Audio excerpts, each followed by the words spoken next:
pense que vous avez peut-être tous ou presque déjà bu un café dans votre vie. Là par exemple, c'est un petit café.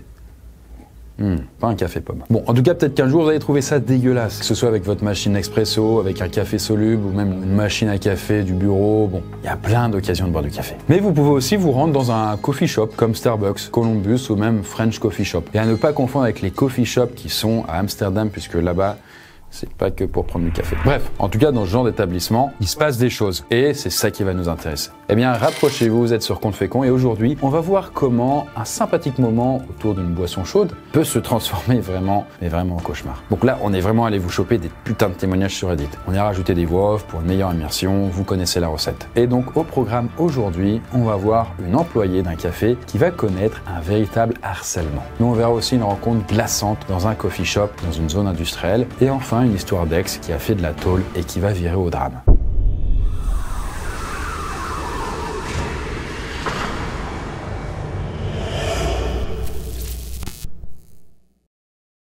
Alors déjà, quand vous vous rendez dans un café, vous savez, vous n'êtes pas obligé de prendre une boisson caféinée. Vous pouvez aussi prendre un milkshake, par exemple. D'ailleurs, si vous avez la flemme de sortir pour en boire un, vous pouvez aussi le faire depuis chez vous. Et il y a un truc incroyable pour ça, ça s'appelle Oli. Et là, ils ont plein de gammes. Par exemple, caramel, noisette, fraise, vanille. Ah, mon pote, c'est chaud. Ah là. Ou encore banane. Alors, je sais pas s'ils sont dans l'ordre, mais vous avez compris. Oli propose toute une gamme de goûts avec le goût parfait dedans. Et donc, comment ça marche? Eh bien, exactement comme le reste de leur gamme. Vous avez qu'à mélanger un peu de poudre avec du lait, végétal ou animal d'ailleurs, mettre quelques glaçons pour que ce soit plus frais, vous mélangez avec shaker et tout par exemple, et vous buvez. C'est aussi simple que ça. Après, peut-être que vous n'êtes pas fan de lait. Je vais en tout faire tomber, là, faites attention. C'est pas un souci. Vous avez une gamme hydratation aussi qui est faite pour vous, avec plein d'électrolytes dedans, donc c'est parfait pour une séance de sport typiquement. Alors personnellement, moi je pourrais vous recommander la saveur noix de coco. Après, peut-être que vous êtes un grand consommateur de soda et là vous voulez arrêter. Eh bien, il y a une gamme Iced Tea qui est faite pour vous. Alors, ils ont vanille fraise, thé noir citron ou même pomme thé vert. Bien sûr, dans tout ce lot, vous aurez votre bonheur. Et ça pourra remplacer votre soda habituel. Imaginez, vous n'avez plus besoin d'acheter des grosses bouteilles, en plus avec du plastoc qui prennent de la place et compagnie.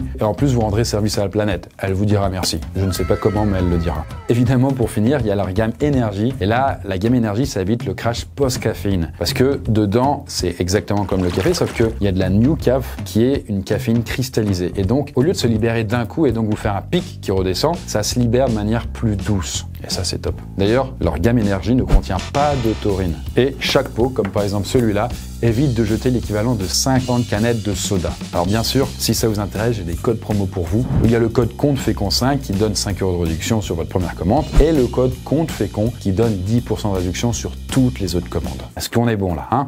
On est bon. Ceci étant maintenant dit, qu'on prenne du café ou de la New Caf, pour notre première histoire, la personne a malheureusement supprimé son compte pour la renommer Hélène. Et comme toujours, elle nous remet un peu de contexte, parce qu'à l'époque des faits, elle a 20 ans, sachant que là, elle dit qu'elle partage cette histoire 3 ans plus tard. Et en tout cas, Hélène, elle vient d'emménager chez son oncle à San Antonio. Alors, elle nous dit qu'elle a trouvé un taf dans une chaîne de café très connue du centre-ville. Hélène précise qu'il y avait énormément d'habitués et surtout beaucoup de sans-abri. Bon, en tout cas, elle se sentait relativement en sécurité, car elle connaissait un peu tout le monde. Et puis le quartier lui plaisait énormément, etc. Bref, tout se passe bien, les semaines passent, les mois passent, et d'ailleurs Hélène dit qu'elle est devenue amie avec tous ses collègues. Mais bon, un beau jour, son quotidien va être chamboulé. En fait, Hélène dit qu'il y a 3 hommes qui ont passé leur matinée dans le café. Jusqu'à là, rien d'exceptionnel. Mais ils n'ont rien commandé. Alors, elle dit c'est pas inhabituel qu'il y ait des gens dans son café qui ne commandent rien. En fait, il y a des gens qui viennent ici juste pour squatter. Bref, pendant sa pause, Hélène décide d'aller dans un magasin pas loin pour acheter une carte d'adieu et puis un petit cadeau pour un collègue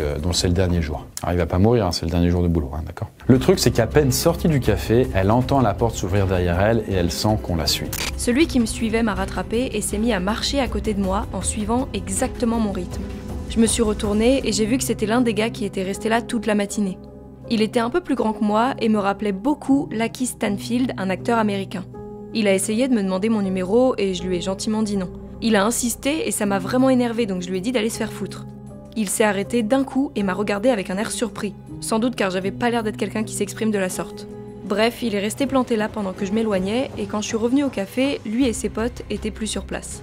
Bon, j'ai raconté cette rencontre à mes collègues et on a bien ri, Je pensais que ça s'arrêterait là, mais bien sûr, je me trompais. Et là, on était quand même loin d'une interaction unique, parce qu'en fait, à chaque service, le gars, il était là, à traîner. Parfois avec quelqu'un d'autre, parfois tout seul. Bon, Hélène, elle pense qu'il faisait sans doute partie des sans-abri, parce qu'en même temps, comment il peut passer sa vie ici, quoi. Et aussi, et surtout, en fait, elle précise qu'elle n'a pas un emploi du temps fixe. Parfois, elle fait l'ouverture, parfois, elle fait quelques heures en journée, parfois, elle fait la fermeture. En tout cas, ce qui est bizarre, c'est que le mec, là, il est toujours là, vraiment tout le temps. Et donc, avec le temps, Hélène, elle finit par tomber dans la paranoïa, plutôt fondée quand même, parce que à chaque fois qu'elle regarde dans sa direction, il la fixe. Il lui adresse pas la parole, mais ça commence à être un peu lourd et compliqué à gérer. Alors bien sûr, elle en parle à ses collègues, qui l'ont remarqué aussi. D'ailleurs, l'un de ses managers l'envoie souvent faire la vaisselle ou ranger les réserves, histoire qu'elle évite ce mec au maximum. Hélène nous dit aussi qu'à chaque fin de service, que ce soit en pleine journée ou la nuit, un collègue l'accompagne chaque fois à sa voiture. Et du coup, un beau jour, le mec décide de venir au comptoir et de commander un verre d'eau à Hélène,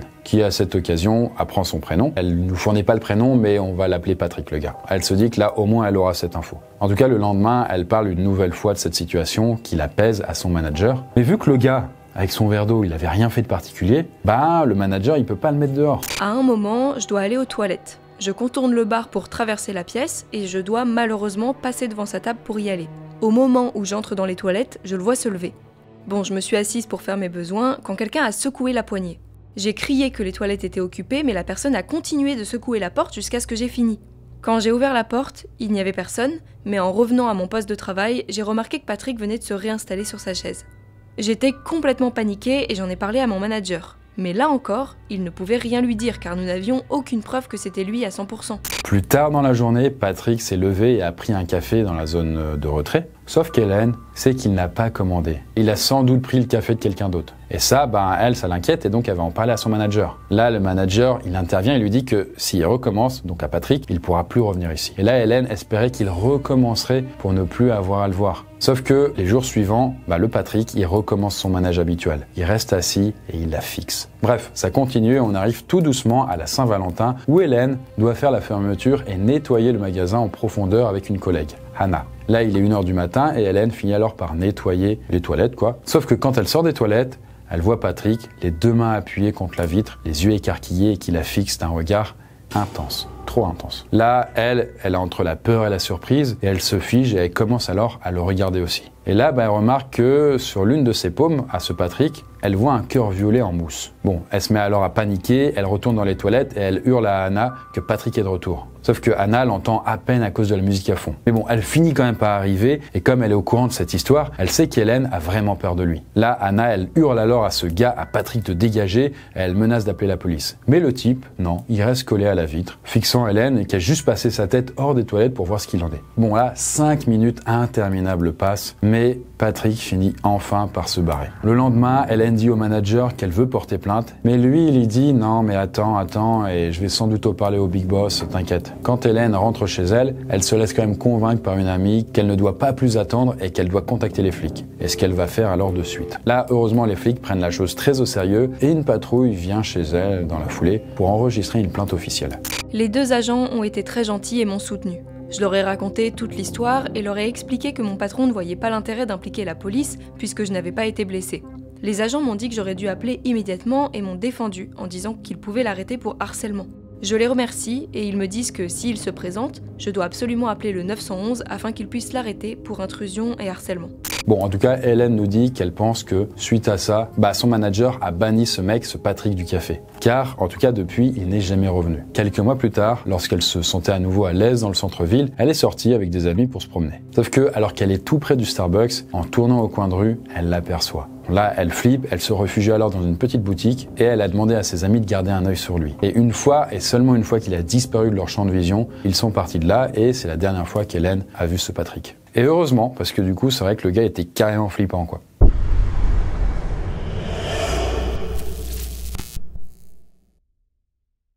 Bon, pour cette deuxième histoire-là, faut que je vous parle de Catherine, qu'on renomme Catherine, ce sera un peu plus fluide. C'était sans doute son pseudo. Catherine commence par nous dire qu'elle n'a jamais partagé cette expérience avec qui que ce soit, à part sa mère, et puis quelques amis proches et son petit ami. D'ailleurs, elle nous dit que ces personnes ne réalisent sans doute pas à quel point ça l'affecte encore aujourd'hui. Voilà, je tease, je vais vous raconter. En tout cas, en découvrant le subreddit Let's Not Meet, elle s'est dit que le fait de partager son expérience l'aidera à se libérer d'un poids. Et là, pour remettre du contexte, Catherine, elle nous dit qu'elle travaillait dans un bureau, dans une zone commerciale, industrielle de sa ville. Et qui dit zone industrielle, dit entreprise de construction, BTP quoi. Et là, il est pas rare de voir des gens se promener en pantalon de toile, couverts d'huile et à l'apparence un peu négligés. C'est normal. Et ça a son importance. Bref, Catherine dit qu'elle faisait du covoiturage avec sa mère, car elle travaillait juste à côté. Mais un jour, sa mère a dû rester un peu plus longtemps au bureau. Donc là, Catherine a décidé d'aller dans un café à proximité, mais dans lequel elle a l'habitude quand même d'aller et de l'attendre là-bas. Bon, il est alors 16h quand Catherine arrive dans le café et là, c'est désert. En effet, c'est la seule cliente et puis elle s'assoit à une table pour lire le journal. Et puis quelques minutes après, un homme d'âge moyen, très séduisant, entre dans le café à son tour.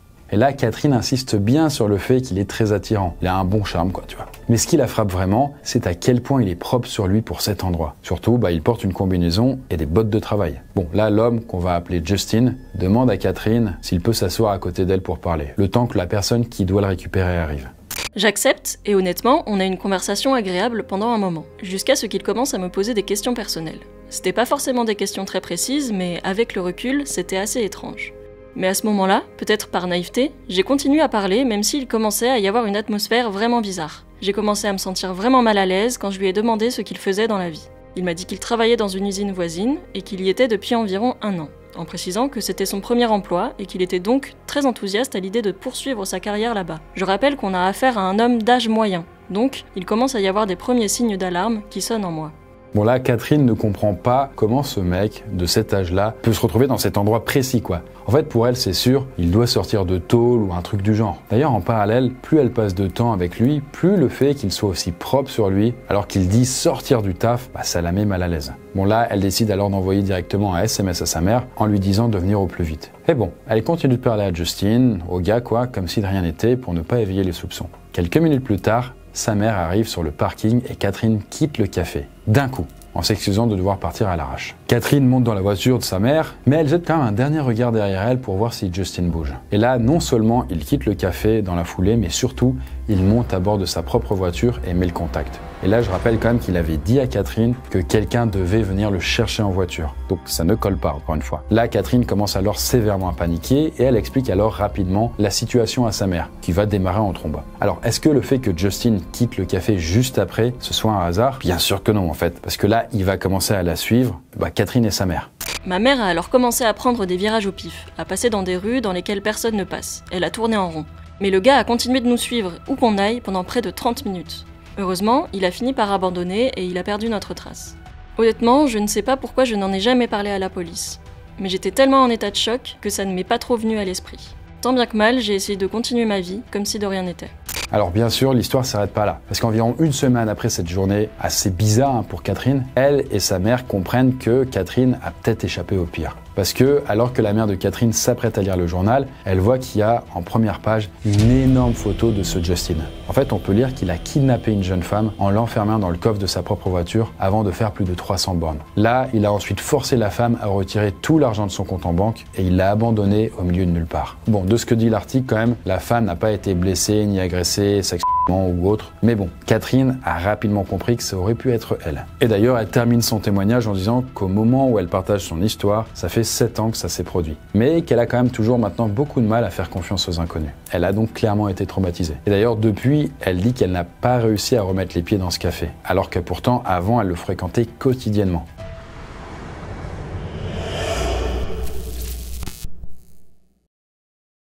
Cette troisième et dernière histoire est racontée par un mec qu'on a renommé James et qui nous dit là que quand il était à l'université en Floride, il avait pour habitude d'aller dans un café bien précis pour avoir sa dose de caféine matinale. D'ailleurs, info de taille, mais il ne se rendait pas dans ce café parce que les boissons étaient bonnes ou le cadre sympa, non. Il y allait à cause d'une employée qui s'appelle Demi. En fait, Demi, elle est née aux États-Unis, mais ses parents étaient venus de Cuba pendant la période du communisme. Et d'après les mots de James, Demi, c'est la plus belle fille qu'il ait jamais vue de sa vie. Bref, James est tombé amoureux d'elle au premier regard. Alors James, faut se le dire quand même, c'est un garçon plutôt timide. Mais Demi était si chaleureuse que ça l'a mis en confiance pour lui faire différents compliments, comme « Ah, j'aime bien ta coiffure aujourd'hui, ton bracelet est super joli, quoi. » Bon, c'est pas des trucs exceptionnels, c'est pas des grands compliments, mais c'est bien, quoi, tu vois. En tout cas, ça a permis de briser la glace, et petit à petit, James lui a demandé si elle était partante pour un petit date, voilà. Et là, bingo, Demi lui dit que ouais, carrément, elle est célibataire depuis à peu près 6 mois et que le timing est parfaitement choisi. Bon là, les deux vont alors dans un restaurant appelé Havanas. Voilà, c'est pas très original, mais ça va lui rappeler ses origines, Cuba quoi. En tout cas, ce sera ce soir-là que leur histoire commune a commencé.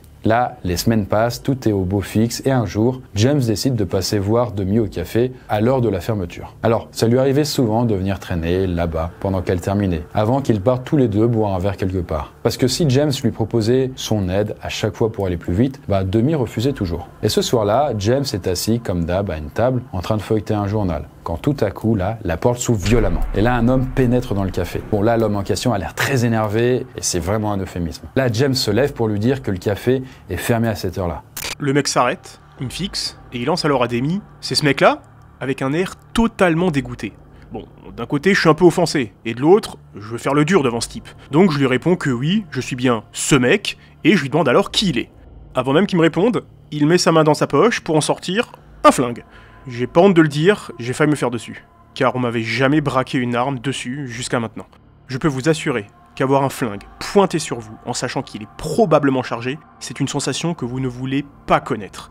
Mais ce n'en fait que le début. En effet, j'entends Demi, complètement terrorisé, qui dit « Marco, s'il te plaît, non !» Et c'est à ce moment-là que James est pris d'une très horrible sensation. Parce qu'il comprend rapidement que lui, Demi, ou même les deux, vont peut-être se faire tirer dessus par ce gars. Et pourquoi ? Parce que Demi avait déjà mentionné ce fameux Marco. Donc son ex super jaloux. Et là, c'est justement cet homme-là qu'il a en face de lui. Et en plus, cerise sur le gâteau, mais Marco avait fait de la prison pendant 8 mois pour avoir agressé un homme. Et là, apparemment, il a été libéré. Bon là, James a envie de fuir, de courir même, mais il est hors de question de laisser Demi ici. Donc il reste sur place et d'un coup, il ressent une sensation de quiétude, de bien-être très très bizarre. Alors il nous explique plus tard comment c'est possible. En fait, c'est une réaction du cerveau quand on est face à une mort imminente. Comme si il disait chill, ça va bien se passer. Bon là, James tente alors le tout pour le tout en parlant à Marco. Et il lui dit que c'est pas un tueur et qu'il n'a pas à retourner en prison pour ça. Et là, est-ce que ça a calmé le Marco ? Eh bien, pas du tout. Bien au contraire. Là, Marco, il traite Jess de Yuma, et ça, c'est le nom que pas mal de Cubains donnent aux Américains. Et en parallèle, il essaye de choper Demi par-dessus le comptoir, mais qui arrive à lui échapper. Bon, là, il pointe alors directement son flingue sur elle, et James décide alors d'interpeller Marco. C'est-à-dire qu'il lui gueule dessus pour qu'il récupère l'aggro. C'est-à-dire que, vous voyez, dans les jeux vidéo, c'est quand on attire les monstres à soi, là, il va gueuler pour que, du coup, il se repenche vers elle. Enfin, qu'il se repenche vers lui. Et là, ça marche, Marco le repointe. Il s'approche alors de lui, il le vise avec son pistolet, avant de lui donner un violent coup de crosse au visage. Je me souviens avoir percuté une table, et je suis tombé au sol. Et en me touchant au niveau du front, j'ai remarqué pas mal de sang. Marco m'a alors à nouveau insulté, puis j'ai entendu un bruit de réarmement du pistolet, et je me suis dit que c'était la fin pour moi.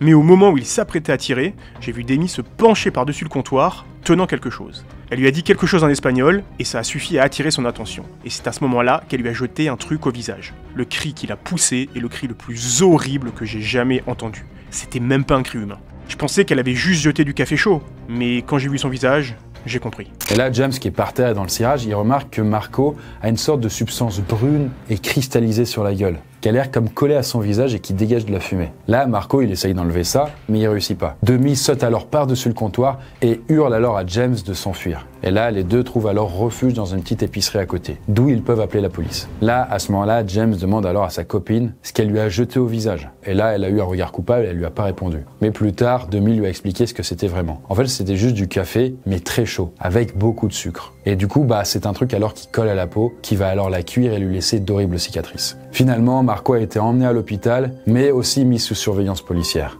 Et James nous dit qu'il n'est pas retourné en prison, mais qu'il a été interné dans un hôpital psychiatrique car apparemment les blessures sur son visage l'ont rendu fou. Et il termine aussi son récit en disant que Demi et lui sont restés ensemble un moment, avant de rompre car elle partait très loin pour aller dans une autre université. En tout cas, il termine en disant qu'aujourd'hui, lui, il a une cicatrice plutôt cool, il trouve, au niveau de son cuir chevelu. Et avec l'histoire flippante qui va avec. Eh bien voilà, si en tout cas vous avez déjà vécu des expériences un peu bizarres quand vous alliez dans un café, n'hésitez pas à en parler en commentaire. En tout cas, boire un petit café, notamment un café pomme en lisant Noisuli, ça peut être une occasion en or. Mais bon, encore faut-il qu'il soit sorti, ce qui n'est pas le cas. Voilà, parce qu'il y a plein de gens qui me le demandent. Le livre ne sortira que début 2026. En attendant, bonne nuit à vous et faites de beaux rêves. Allez.